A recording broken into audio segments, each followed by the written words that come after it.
Let's solve a new problem based on greatest integer function and definite integral. तो देखो, इस type के जो प्रॉब्लम्स होते हैं उनको सॉल्व करने के 5 या 6 मेथड होते हैं। ठीक है, तो बारी बारी से हम लोग देखेंगे कि इजीएस्ट मेथड कौन सा है। कुछ सब्जेक्टिव मेथड्स है, मतलब जो अप्रोच है इस क्वेश्चन का सॉल्व करने का ऑब्जेक्टिव भी है और सब्जेक्टिव भी है। बाय डेफिनेशन अगर इस प्रॉब्लम को आप सॉल्व करोगे तो ये जो अप्रोच होगा वो सब्जेक्टिव मेथड होगा। ठीक है, तो हम लोग बारी बारी से देखेंगे। यहाँ पे लिख लो मेथड 1। मेथड 1 की अगर मैं बात करूं, मेथड 1, ठीक है, मेथड 1 हमें इंटीग्रेट क्या करना था, हमें आई की वैल्यू कैलकुलेट करनी थी और इंटीग्रेट करना था 1 to 2 greatest integer function of 3x dx। ठीक है, इसको कैलकुलेट करके हमें आई की वैल्यू फाइंड आउट करनी थी। तो देखो कैसे करेंगे। जब मैं थ्योरी क्लास पढ़ा रहा था ग्रेटेस्ट इंटीजर फंक्शन की, तो वहां पे मैंने ग्रेटेस्ट इंटीजर फंक्शन को डिफाइन किया था। कैसे डिफाइन किया था, देखो, ग्रेटेस्ट इंटीजर ऑफ x को मैंने इस तरीके से डिफाइन किया था, ये हमेशा क्या देगा, this will always give an integral value. अगर ये कोई इंटीग्रल वैल्यू n दे रहा है, लेट सपोज n दे रहा है, तो x की वैल्यू कहां से कहां तक होनी चाहिए, x की वैल्यू होगी greater than equal to n and less than n+1। तो ये जो मैंने अभी यहाँ पे ये लिखा है, ये definition of greatest integer function होती है। ठीक है, एक लाइन में मैंने डिफाइन कर दिया ग्रेटेस्ट इंटीजर फंक्शन को। n क्या है, हमेशा याद रखना है कि n क्या है, यहाँ पे कोई इंटीजर है, क्योंकि ग्रेटेस्ट इंटीजर फंक्शन हमेशा एक इंटीग्रल वैल्यू देगा। पहली बात तो ये हो गई।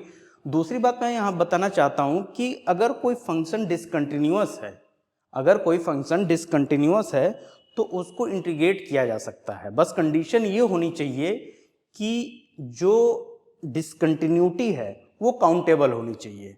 ठीक है, तो अगर ये फंक्शन क्या है, f(x) = greatest integer of 3x, ये फंक्शन दिया हुआ है। अगर इस फंक्शन की डिसकंटिन्यूटी लोअर लिमिट और अपर लिमिट, लोअर लिमिट क्या है, 1 है, अपर लिमिट 2 है, लोअर लिमिट और अपर लिमिट के बीच अगर इसकी डिसकंटिन्यूटी काउंटेबल है तो इस फंक्शन को इंटीग्रेट किया जा सकता है। ठीक है, पहली बात। और इंटीग्रेट कैसे करेंगे, इस लिमिट को, मतलब इस इंटीग्रेशन को आपको क्या करना पड़ेगा, ब्रेक करना पड़ेगा at the point of discontinuity. तो दो बातों का ध्यान रख करके हम पहला अप्रोच जो होगा, मेथड 1 जो मैंने यहाँ पे लिखा है, इस मेथड से इस प्रॉब्लम को सॉल्व करने की कोशिश करेंगे। ठीक है, तो यहाँ पे मैंने लिख दिया ये definition of greatest integer function of x। तो अगर मैं यहाँ पे ये लिखूं, अगर मैं यहाँ पे ये लिखूं कि ग्रेटेस्ट इंटीजर ऑफ 3x की वैल्यू अगर 1 होगी तो 3x की वैल्यू कहां से कहां तक होगी, this will greater than equal to 1 and less than 2। यानी x की वैल्यू कहां से कहां तक होगी, x की वैल्यू होगी 1/3 से बड़ी और लेस देन 2/3। ठीक है, इतनी बात समझ में आई। जबकि हमें इंटीग्रेट कहां से कहां तक करना है, 1 से 2 के बीच।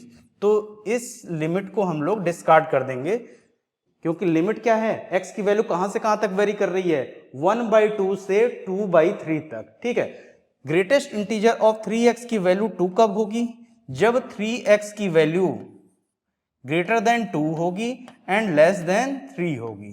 तो यहां से जो x की लिमिट निकल के आई, x की जो रेंज निकल के आई, वो क्या होगा, greater than 2/3 and less than क्या हो जाएगा, यहां पे लेस देन 3/3। ठीक, यानी लेस देन 1, इसको 1 भी लिख सकते हैं हम लोग, लेस देन 1। ठीक है, तो देखो हमें इंटीग्रेट कहां से कहां तक करना है, 1 से 2 करना है, लेकिन x की रेंज यहाँ पे क्या है, 2/3 से 1। तो इस लिमिट को भी हम लोग, इस स्टेप को भी डिस्कार्ड कर देंगे। ठीक है, तीसरी बात कि ग्रेटेस्ट इंटीजर ऑफ 3x की वैल्यू अगर 3 है, ग्रेटेस्ट इंटीजर ऑफ 3x की वैल्यू अगर 3 है, तो 3x की वैल्यू कहां से कहां तक वेरी करेगी, 3x will always greater than equal to 3 and less than 4। तो यहां से x की वैल्यू क्या आएगी, x की वैल्यू आएगी greater than equal to 1 and less than 4/3। ठीक, तो ये जो x की वैल्यू आई 1 से लेकर के 4/3 इस लिमिट के अंदर है, 1 और 2 के बीच है। x की लिमिट क्या है यहाँ पे, लोअर लिमिट 1 है, अपर लिमिट 2 है। तो ये जो लिमिट निकल के आई, इस लिमिट के लिए ग्रेटेस्ट इंटीजर ऑफ 3x की वैल्यू क्या है, 3 है।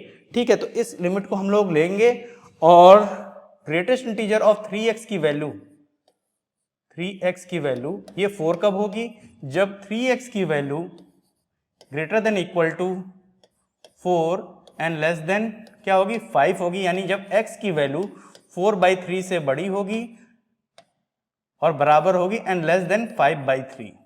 ठीक है, ये भी जो x की रेंज निकल के आई greater than equal to 4/3 and less than 5/3, इस लिमिट के अंदर है, 1 और 2 के बीच है। तो इस चीज को भी ले लिया जाएगा, इस रेंज को भी हम लोग ले लेंगे। और एक और बात, इसकी वैल्यू 5 कब होगी, जब 3x की वैल्यू, किसकी वैल्यू 5 कब होगी, ग्रेटेस्ट इंटीजर ऑफ 3x की वैल्यू 5 कब होगी, जब 3x की value is greater than equal to 5 and less than 6। यानी जब x की वैल्यू 5/3 से बड़ी होगी और लेस देन क्या होगी, 6/3 मतलब 2। ठीक है, तो ये जो रेंज निकल के आई, ये रेंज भी, x की ये रेंज भी क्या है, 1 और 2 के बीच है। ठीक है, इतनी बात समझ में आई। x की ये वैल्यूज भी 1 और 2 के बीच है। तो हमें क्या क्या लेना है, एक ये ले लेंगे, एक ये वैल्यूज ले लेंगे, एक ये वैल्यू ले लेंगे। अब देखो 1 यहां पे देखो, 1 और 2 के बीच, 1 और 2 के बीच हमें दो ऐसे पॉइंट्स मिले, 4/3 और 5/3, जहां पे क्या है, ये फंक्शन डिसकंटिन्यूअस है। मतलब 1 और 2 के बीच 4/3 और 5/3 पर ये ग्रेटेस्ट इंटीजर ऑफ 3x जो ये फंक्शन है वो डिसकंटिन्यूअस है। तो हमें इस लिमिट को पॉइंट ऑफ डिसकंटिन्यूटी पर क्या करना पड़ेगा, ब्रेक करना पड़ेगा। तो हम कैसे लिख सकते हैं इसको, आई नीड सम स्पेस।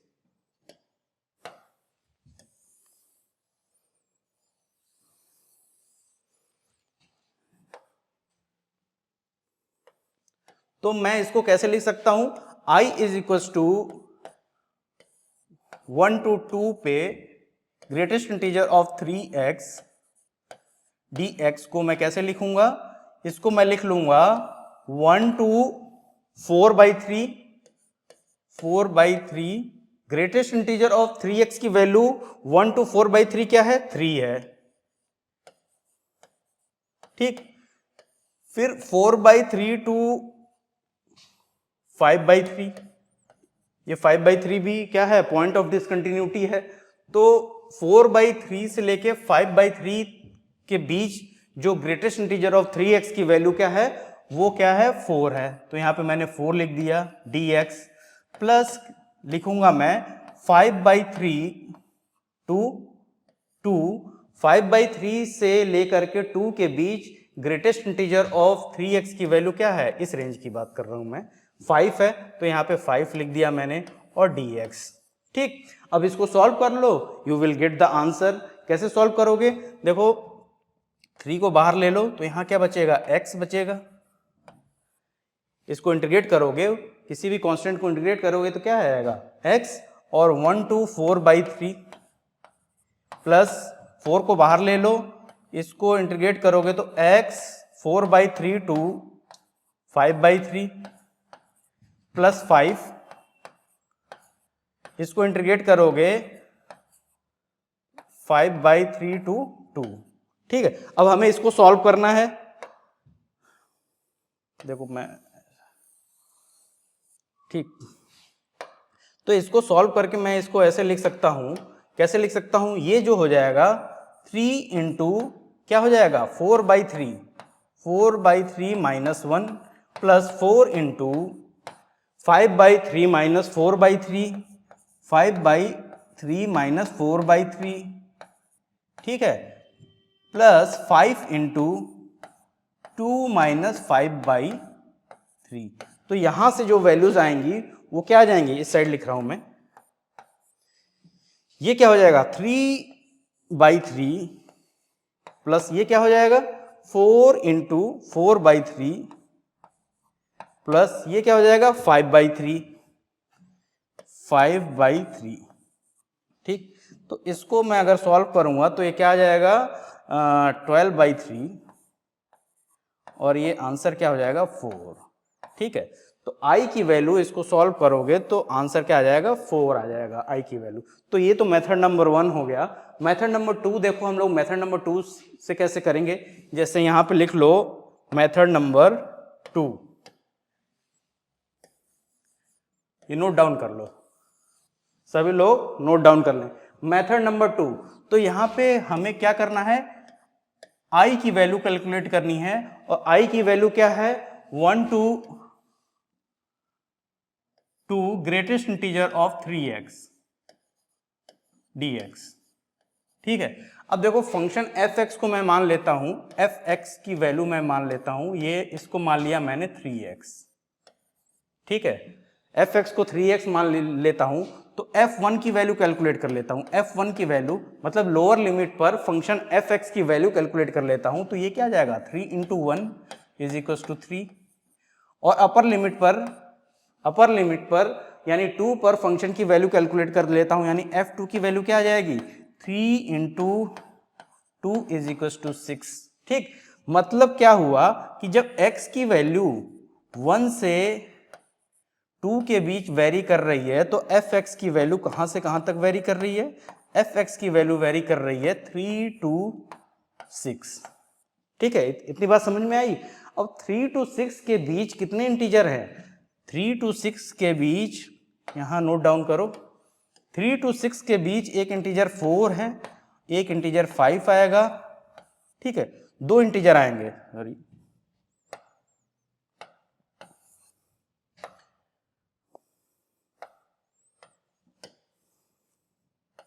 दो इंटीजर आएंगे 4 और 5।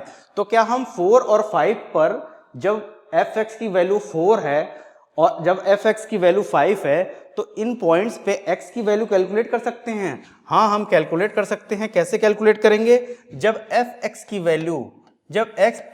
वैल्यू 4 है तो उस केस में x की वैल्यू कैलकुलेट करने के लिए fx = 4 पुट कर दोगे तो यहां पे 3x होगा, यानी x की वैल्यू क्या आ जाएगी 4/3।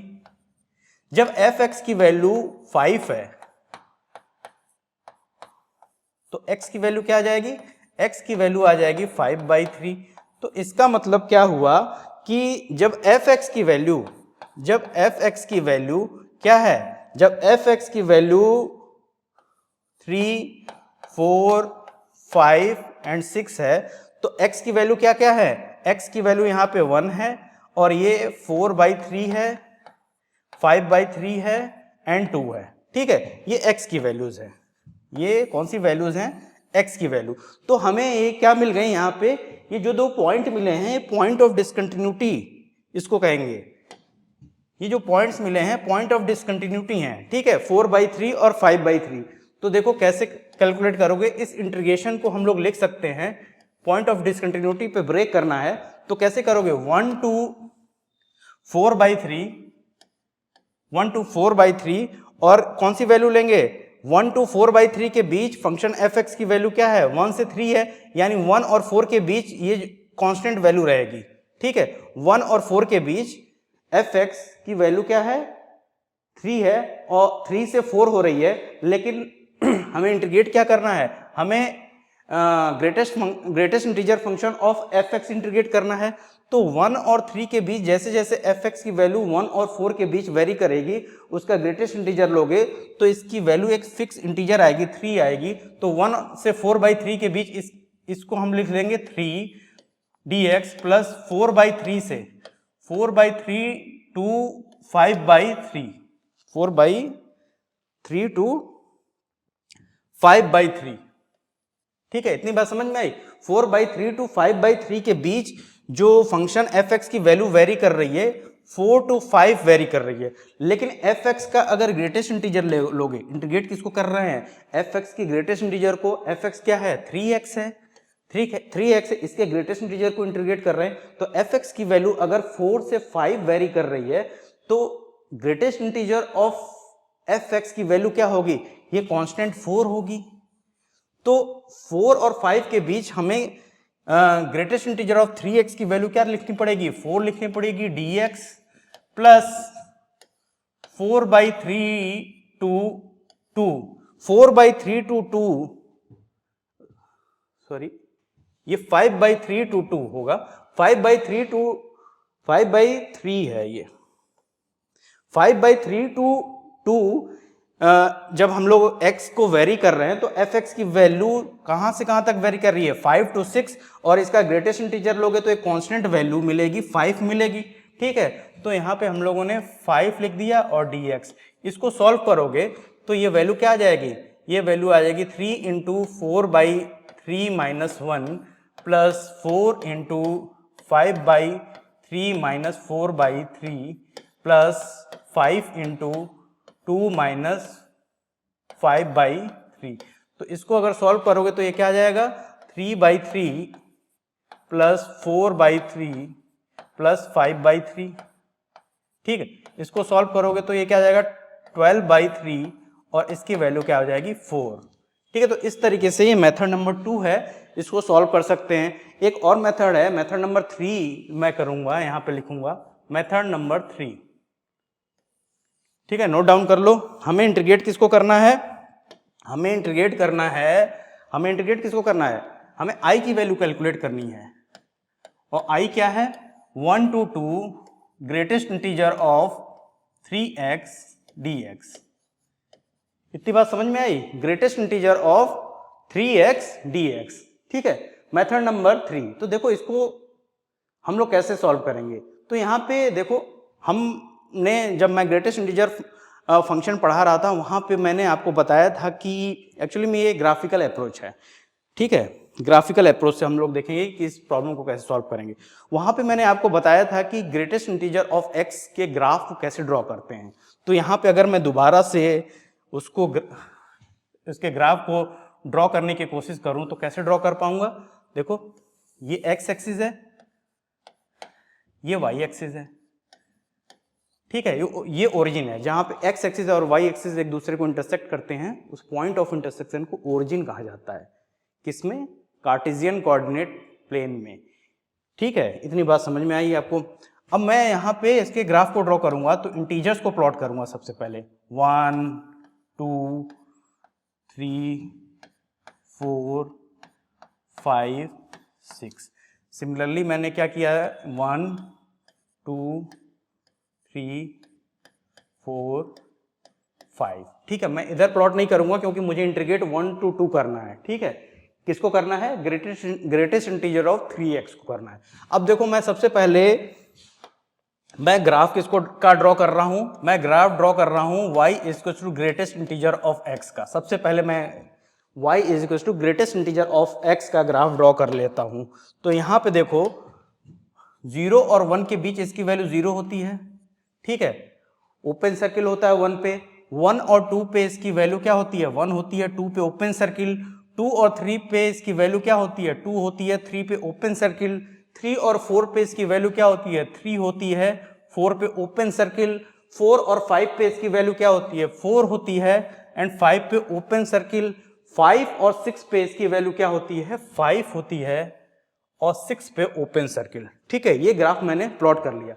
अब जैसे देखो हमें क्या करना है, हमें क्या करना है, इंटीग्रेट किसको करना है, ग्रेटेस्ट इंटीजर ऑफ 3x को। हमने ग्राफ किसका प्लॉट किया है, y is equal to greatest integer of x को। यहां x का कोफिशिएंट क्या है, x का कोफिशिएंट 1 है, यहां पे x का कोफिशिएंट क्या है 3 है। ठीक है, तो x का कोफिशिएंट अगर 3 है तो हम लोग क्या करेंगे, यहां पे जितने भी इंटीजर्स हैं उनको क्या करेंगे 1/3 2/3 3/3 4/3 5/3 6/3, ये मैंने कर दिया। और हमें इंटीग्रेट किसको करना है, इंटीग्रेट करना है 1 से 2 के बीच। तो देखो यहां पे एक और चीज मैं दिखा रहा हूं, 1 क्या है 3/3 है और 2 क्या है 6/3। तो 1 और 2 के बीच अगर हम लोग इसके ग्राफ का एरिया कैलकुलेट कर लें तो हम लोग इसकी वैल्यू कैलकुलेट कर सकते हैं। ये एक्चुअली में क्या देगा, एरिया ही देगा। तो देखो एरिया कैसे कैलकुलेट करेंगे, अब 3/3 पे वैल्यू क्या है, 3 पे वैल्यू क्या है 1 है,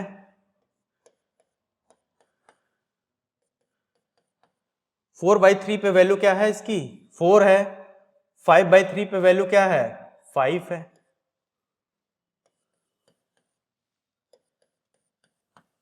तो हमें कौन सी एरिया कैलकुलेट करनी है, हमें ये एरिया कैलकुलेट करनी है 1 और 6 के बीच। 1 और 6 के बीच ये ग्राफ एक्स एक्सिस के साथ जो भी एरिया बना रहा है उस एरिया की वैल्यू कैलकुलेट करनी है। तो ये वाला एरिया हो गया एक, ये क्या बन रहा है एक रेक्टेंगल बन रहा है, एक एरिया ये हो गया,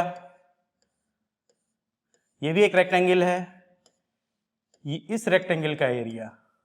तो ये यहाँ पे 3 रेक्टेंगल बन रहे हैं, इन तीनों रेक्टेंगल का एरिया अगर हम लोग कैलकुलेट कर लें तो हम लोग इसकी वैल्यू कैलकुलेट कर सकते हैं 1 to 2 greatest integer of 3x को। ठीक है, यहाँ ध्यान रखना, अगर मैं मान लो यहाँ पे 5x होता तो हम लोग क्या करते 1/5, 2/5, 3/5, 4/5, 6/5। ठीक है, अगर 10 होता 3x, 10x होता तो यहाँ पे क्या करते 1/10, 2/10, 3/10, 4/10। ठीक है, तो ग्राफ और फिर हम लोग लिमिट देख लेते हैं कि लिमिट कहाँ से कहाँ तक हम लोग को इंटीग्रेट करना है। ठीक है, अब मैं एरिया इसकी कैलकुलेट करूं, जैसे ये फर्स्ट रेक्टेंगल बना, दूसरा रेक्टेंगल और तीसरा रेक्टेंगल, इन सब का एरिया अगर मैं कैलकुलेट कर लूं तो रेक्टेंगल 1 का एरिया प्लस रेक्टेंगल 2 का एरिया प्लस रेक्टेंगल 3 का एरिया। रेक्टेंगल 1 का एरिया कैसे कैलकुलेट करेंगे, विड्थ इंटू हाइट। देखो विड्थ क्या है 4/3, इसकी विड्थ क्या है 4/3 माइनस 3/3, ये विड्थ हो जाएगी, ये विड्थ हो जाएगी। और हाइट क्या है, हाइट क्या है 3 है, इंटू 3 कर देंगे, ये रेक्टेंगल 1 का एरिया कैलकुलेट हो गया। ठीक है, प्लस रेक्टेंगल 2 का एरिया कैसे कैलकुलेट करोगे 5/3 माइनस 4/3, इसकी विड्थ क्या हो गई ये वाली, ये हो गई विड्थ, और हाइट क्या है 4 है, हाइट क्या है 4 है। तो 5/3 माइनस 4/3 इंटू 4 कर देंगे, प्लस इस वाले रेक्टेंगल का एरिया रेक्टेंगल 3 का एरिया कैसे कैलकुलेट करोगे 6/3 माइनस 5/3, 6/3 क्या होता है 2 होता है, माइनस 5/3, और इसकी हाइट क्या है, इसकी हाइट 5 यूनिट है।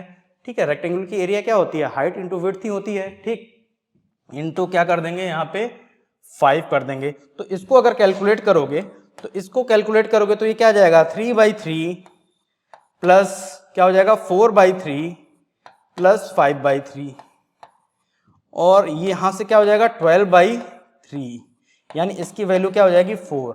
इस तरीके से हम लोग इस प्रॉब्लम को मेथड 3 की सहायता से सॉल्व कर सकते हैं।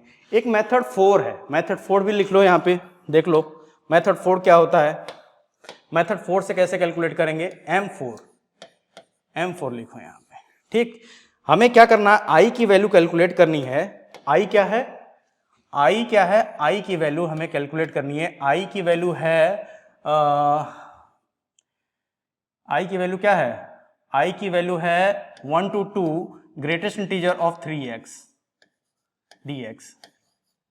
ठीक, देखो ये बहुत सिंपलेस्ट मेथड है, अगर ऐसा प्रॉब्लम है तो आप सॉल्व कर सकते हो। आपको क्या करना है, देखो आपको क्या करना है, यहाँ पे x का कोफिशिएंट देखना है।